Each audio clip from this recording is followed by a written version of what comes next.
Aptitude taste म्हणजे साध्या भाषेत बुद्धिमत्ता चाचणी, जे की आपण 4थीला शिकतो, 8वीला शिकतो स्कॉलरशिप, तेच परत उपयोगी पडतं. मग त्यामुळे तुम्ही बुद्धिमत्ताचा चांगला अभ्यास करा. वसंतराव काळे प्रशालेची माजी विद्यार्थिनी सायली फडतरे हिची बर्न्स अँड मॅकडोनल या बहुराष्ट्रीय नामांकित कंपनीत स्ट्रक्चरल इंजिनियर म्हणून निवड झाल्याबद्दल प्रशालेच्या वतीनं तिचा आज प्राचार्य SR कुलकर्णी सर, पर्यवेक्षक शेख सर व सर्व शिक्षक बंधू भगिनींच्या शुभहस्ते सन्मान करण्यात आला. स्ट्रक्चरल इंजिनियर म्हणून निवड झाल्यानंतर तिला 6 लाख रुपयांचं कंपनीच्या वतीनं पॅकेज मिळालं असून श्रीराम शिक्षण प्रसारक मंडळाचे अध्यक्ष कल्याणराव काळे यांच्या मार्गदर्शनाखाली गुणवत्तापूर्ण यशाची नेहमीच वसंतराव काळे प्रशाल्यानं परंपरा कायम जोपासली आहे. यावेळी विद्यार्थ्यांशी संवाद साधताना सायलीने 5वी ते 10वी पर्यंतच्या अभ्यासाचा पाया भक्कम असेल तर उच्च शिक्षणासाठी त्याचा फायदा होतो आणि निश्चितच आपला पाया भक्कम असेल तर आपणाला नोकरीच्या अधिक संधी उपलब्ध होतात असं सांगितलं. पहा सत्काराच्या वेळेस विद्यार्थ्यांशी संवाद साधताना सायली काय म्हणाली. ते 2-3 गोष्टी सांगते ज्यामुळे मी या कंपनीसाठी ट्राय केलं. पहिली गोष्ट, ही कंपनी आंतरराष्ट्रीय आहे. दुसरी गोष्ट अशी की ह्या कंपनीची म्हणजे ही कंपनी पहिल्यांदा आली होती आमच्या कॉलेजमध्ये. सो ते पहिल्यांदा प्लेसमेंट होणं, पहिल्यांदा नोकरी मिळवणं ही एक वेगळीच गोष्ट असते. आणि तिसरी गोष्ट म्हणजे की ह्या कंपनीची खूप क्रेज होती आमच्या कॉलेजमध्ये. म्हणजे जसे सिनियर लोक सांगायचे की ही कंपनी मिळाली म्हणजे लाईफ सेट, बाकी काही नाही करायचं, बस ह्या कंपनी जॉब मिळवायचा. त्यामुळे मी ह्या कंपनीसाठी ट्राय केलं. तर मला थोडक्यात सांगायचं आहे की कसं होतं माझं सिलेक्शन, कसं झालं. तर पहिल्यांदा होती की ॲप्टिट्यूड टेस्ट. जसं की मी हे का सांगते कारण किती महत्त्वाचं आहे बघा की ॲप्टिट्यूड टेस्ट म्हणजे साध्या भाषेत बुद्धिमत्ता चाचणी, जे की आपण 4थीला शिकतो, 8वीला शिकतो स्कॉलरशिप, तेच परत उपयोगी पडतं. मग त्यामुळे तुम्ही बुद्धिमत्ताचा चांगला अभ्यास करा. मग बुद्धिमत्तेतून व्यक्ती तसा माझा इंटरव्ह्यू ऑनलाईन झाला. मोबाईल लॅपटॉपवरती दिला होता मी. समोर 4 जण बसलेले असतात टीचर आणि ते क्वेश्चन्स विचारतात आणि आपण आन्सर द्यायचं.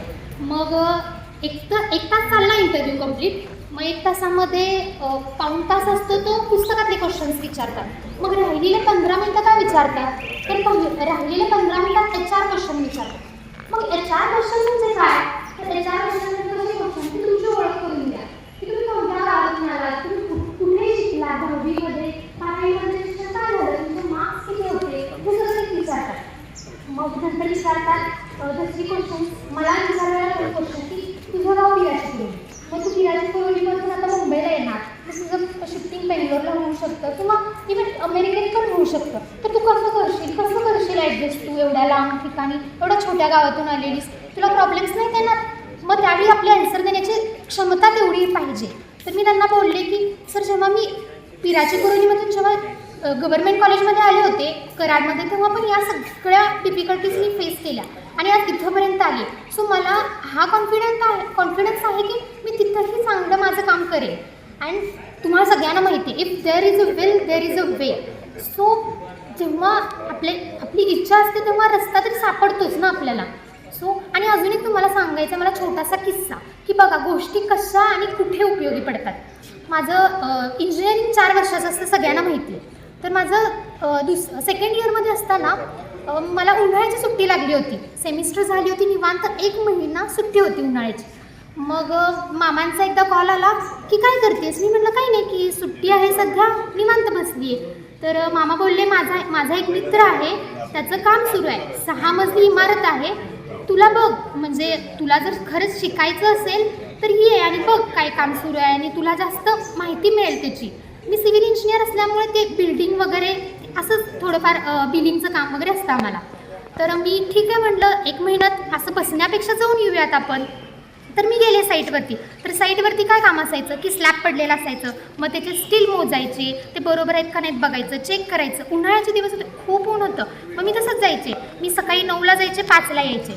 मग सगळे घरचे म्हणायचे की का करतेस, हे तर कंपल्सरी नाही आहे, पण ह्या छोट्या छोट्या गोष्टीतून आपल्याला भरपूर काही शिकायला मिळतं ना. तर मग हे सगळं माझं रुटीन बघून की 9ला जायचं, 5ला यायचं, उन्हात जायचं, स्लॅब चेक करायचे, बार बघायचे, कॉलम कसे बांधलेत बघायचे, बीम कसे झालेत बघायचे. मग एक मामाची छोटी मुलगी होती, ती मला म्हणली दीदी तू हेच काम करणार, म्हणजे आता तुझी डिग्री झाल्यानंतर तुला हेच काम असणार. मग त्यावेळी माझ्याकडे आन्सर नव्हतं की मला हेच काम करावं लागेल का. मग मी काही नाही, मी सांगितलं बाळा तू आता अभ्यास कर आणि आपण बघू काय होते. मग ज्यावेळी माझं प्लेसमेंट झालं त्यावेळेस ऑब्वियसली त्यांना सगळे आन्सर भेटले की मला हे काम नसणार आहे, मला ऑफिसमध्ये बसून AC मध्ये काम असणार आहे. पण सुरुवातीला मला ते काम करावं लागलं ना, सुरुवातीला अनुभवासाठी ते काम करावं लागलं ना. मला कोणी रेस्ट्रिक्शन नव्हतं केलं की तुला हे काम करायचंच आहे, फक्त मला अनुभव घ्यायचा होता की हे मला सगळं ह्या गोष्टी ज्या मी शिकले ना इंटर्नशिपमधून माझ्या, त्या गोष्टी मला खूप इंटरव्ह्यूच्या वेळेस खूप उपयोगी पडल्या. मी तुम्हाला हे सांगते की सुट्टी आहे म्हणून शांत नका बसू, अभ्यास करा, काहीतरी नवीन करा जे करून पुढे उपयोगी पडेल. आत्ता ह्याचा उपयोग आहे की ह्याचा आन्सर नसतं आपल्याला, पण ज्यावेळी आपण पुढे जातो ना त्याचा नक्की उपयोग होतो. सो एवढंच सांगायचं होतं मला. आणि छान अभ्यास करा, आनंदी राहा, आवड म्हणून अभ्यास करा, मेडिटेशन करा, आनंदी राहा, एवढंच सांगायचं होतं. ठीक आहे, थँक्यू. पुन्हा एकदा सगळ्यांचं खूप खूप थँक्यू आणि खूप छान वाटलं मला इथे येऊन.